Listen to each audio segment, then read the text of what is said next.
Assalamualaikum warahmatullahi wabarakatuh. Allahu Akbar. Allahu Akbar.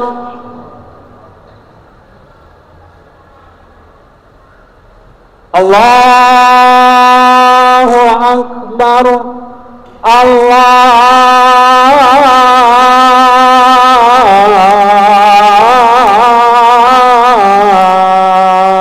Akbar. Asyhadu an la ilaha illallah.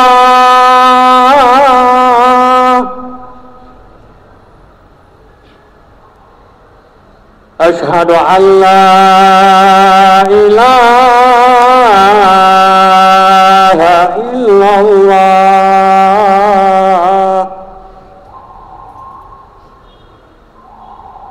Asyhadu anna Muhammadar Rasulullah.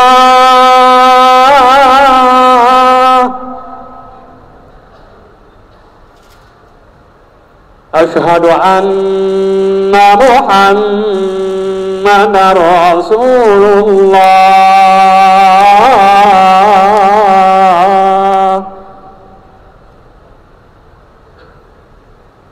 Hayya 'alas shalah.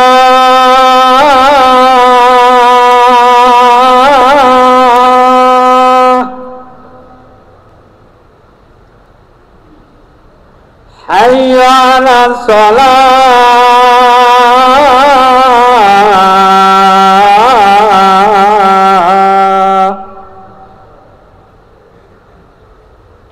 Hayya 'alal falah.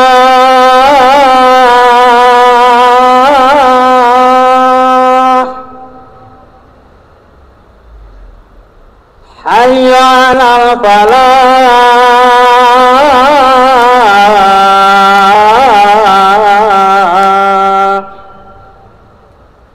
Allahu Akbar. Allahu Akbar. La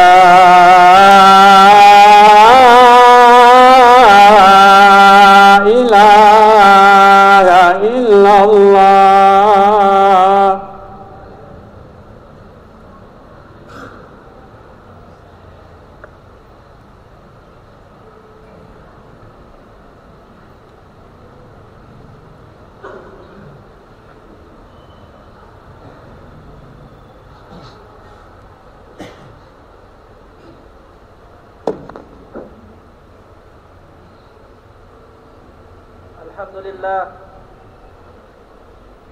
Alhamdulillahilladzi hadana li hadza wa ma kunna linahtadiya laula an hadanallah. Asyhadu an la ilaha illallah wahdahu la syarika lah. Wa asyhadu anna sayyidina Muhammadan abdu wa rasuluhu la nabiyya wa la rasula ba'da. Allahumma salli ala sayyidina Muhammadin nabiyyil ummiyil habibil aliyyil qadril azimil jah wa ala alihi wa sahbihi wa sallim. Qala Allah Ta'ala fi kitabihil aziz. Bismillahirrahmanirrahim. Ya ayyuhalladzina amanu taqullaha haqqa tuqatih wa la tamutunna illa wa antum muslimun. Wa qala aidan wa la tuzakku anfusakum huwa a'lamu biman ittaqa. Hadirin sidang Jumat yang dimuliakan oleh Allah Subhanahu wa taala. Marilah kita bersyukur kehadirat Allah Subhanahu wa taala. Hingga hari ini Allah masih memberikan kita kesempatan. Mudah-mudahan bertambah usia kita, bertambah amal, ilmu, ketakwaan serta kerendah hatian kita di sisi Allah Subhanahu wa taala dan di sisi makhluknya yang lain. Hadirin sidang Jumat yang dimuliakan Allah Subhanahu wa taala. Sahabat Abu Hurairah radhiyallahu anhu menyampaikan sebuah hadis yang beliau dengar dari Rasulullah sallallahu alaihi wasallam, bahwasanya pada zaman dahulu ada dua orang yang bersaudara dari Bani Israel. Satu orang adalah ahli ibadah, sedangkan yang satunya lagi adalah ahli maksiat.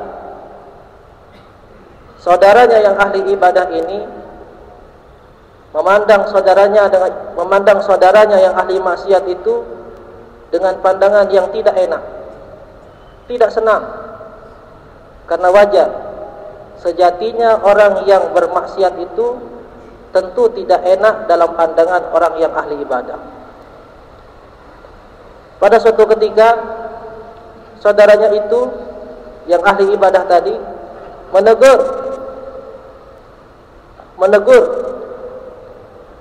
saudaranya yang ahli maksiat. Berhentilah, tinggalkanlah perbuatan ini. Tetapi teguran itu tidak digubris oleh saudaranya. Pada hari berikutnya kembali sang ahli ibadah menegur saudaranya yang ahli maksiat. Berhentilah, tinggalkan perbuatan ini. Mungkin karena bosan, karena tidak senang ditegur, saudaranya yang ahli maksiat itu mengatakan, tinggalkan aku dengan Tuhanku.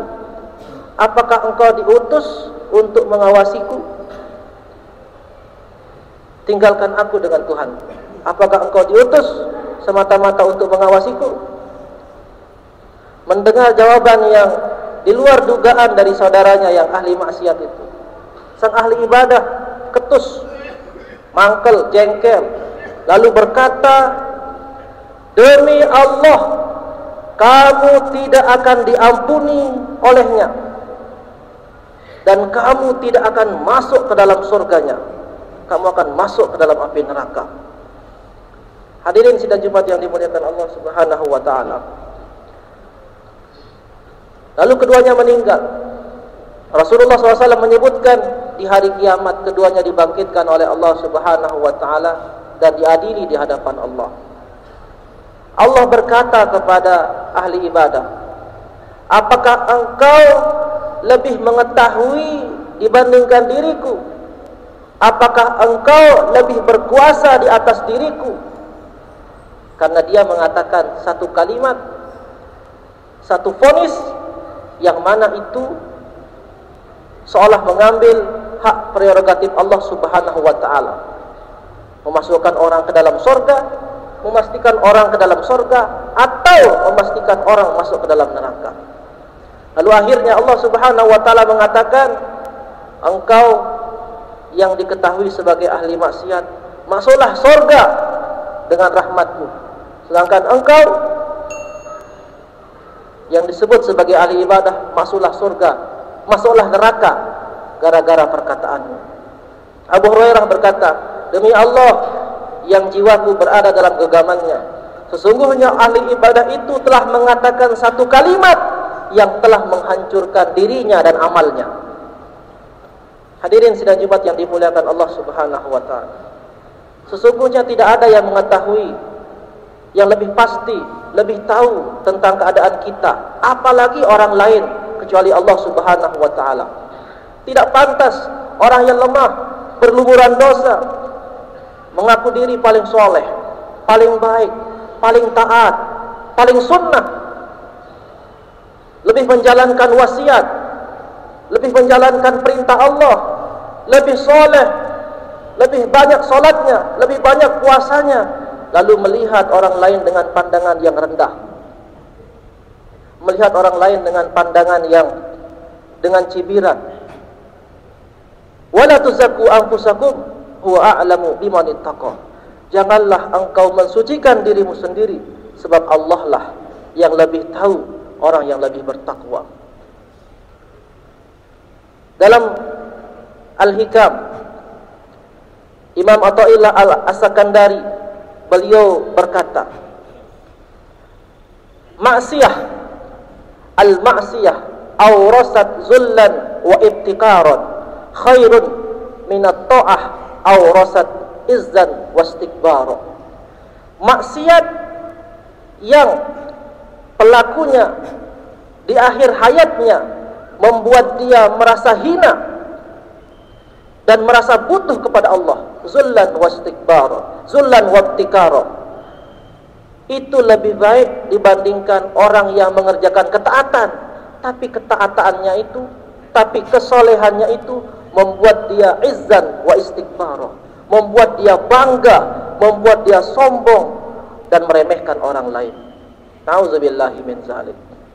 Sayyidina Abu Bakar, Sayyidina Umar ibn al-Khattab, beliau sebelum memeluk Islam adalah orang yang paling membenci Rasul sallallahu alaihi wasallam.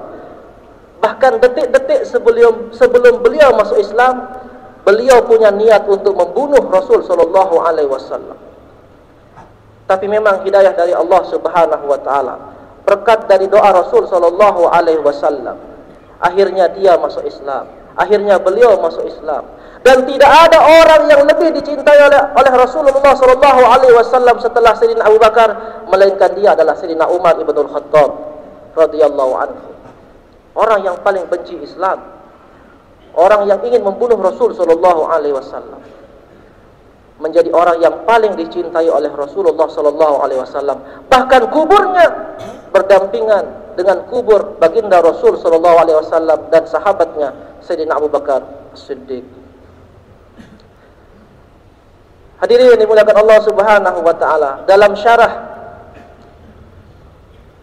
syarah Ratibul Haddad, ulama mensyarah bahwasanya ketika engkau melihat orang kecil, hendaklah engkau berkata, sesungguhnya anak kecil ini belum banyak berbuat dosa. Dia lebih baik dariku dibandingkan aku yang lebih lama hidup, lebih banyak dosanya. Ketika engkau melihat orang dewasa, katakanlah pada dirimu, orang ini lebih tua usianya dibandingkan diriku. Bisa jadi pahalanya, ibadahnya lebih banyak dibandingkan saya, dibandingkan diri. Ketika engkau melihat orang alim, katakanlah orang ini lebih banyak ilmu dan amalnya dibandingkan diriku. Dia telah memperoleh karunia dan hikmah dari Allah Subhanahu wa taala.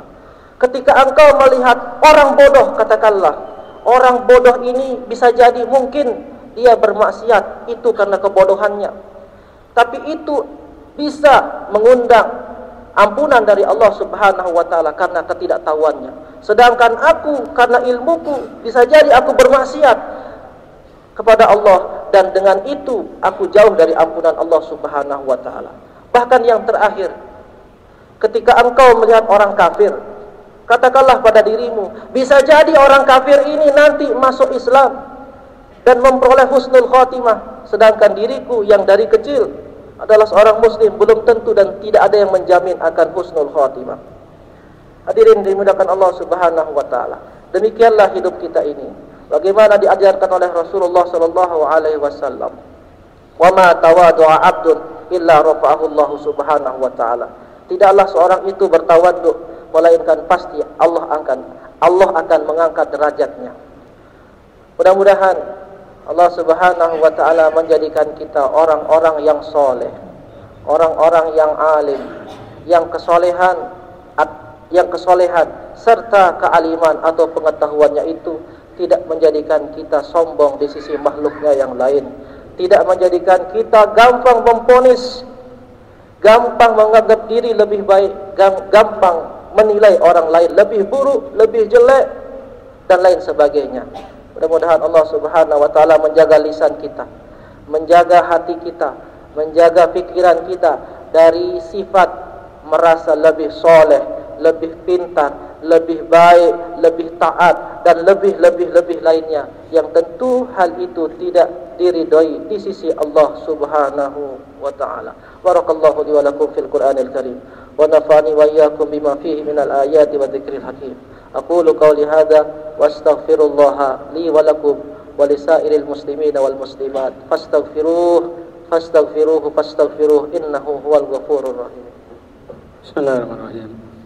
Allahumma صل على محمد. اللهم صل على سيدنا محمد. اللهم صل على سيدنا ونبينا وحبيبنا وشفيعنا ومولانا مصطفى محمد.